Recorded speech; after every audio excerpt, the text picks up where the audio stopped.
Two teenagers there say that they are victims of police brutality. They say a Colchester police officer and a state trooper roughed them up. Action News reporter Kendra Farm is live in Colchester with more. Kendra?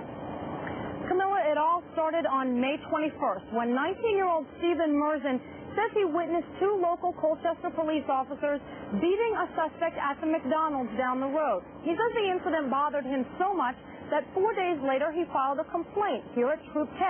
He says nothing was done about it. Then 3 days after that, claims he and his brother Ian were arrested for breach of peace. A charge they say was just a retaliation for blowing the whistle. When the two brothers were brought down here to the barracks that night, they say they too were beaten. As soon as I got in the police officer's car, the constable's car, he told me, he said, "You should have made that complaint about Phil Winkle. I'm going to make your life miserable." Stephen Merzen says he was then brought into the basement of Troop K and beaten. His attorney describes it. Nardella stood and laughed while Thomas beat him, used a stick across his throat, knocked him unconscious, banged his head on the floor, punched him again when he regained consciousness. Upstairs in the cell was his brother, 17-year-old Ian Merzen. His brother heard this, locked up alone in a holding cell upstairs, and started to cry and yell for help.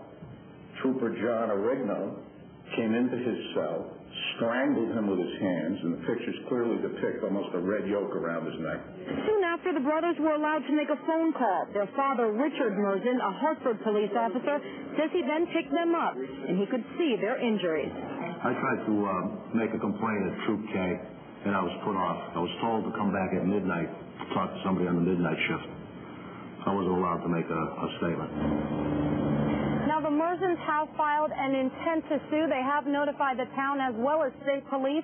The town officers involved in the alleged beatings, both at the McDonald's and here at Troop K, are officers Charles Thomas and James Nardella, as well as State Trooper John Arigno. Now, I can tell you that the only comment we've had from state police so far today is that they are confirming that they are conducting an internal investigation.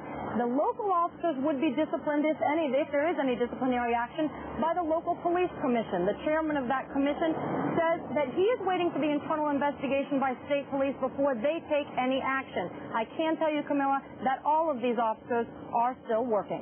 Back to you. Kendra, how much are these teenagers suing for? The Merzens have not given any dollar amount. They say they are not filing because they want to collect any money. They are suing because they want all of these officers off the street, out of a job. They say they are bad examples, and in fact have even implied that if the officers are taken off the job, they might drop the lawsuit altogether. Okay. Thanks a lot, Kendra. Thank you.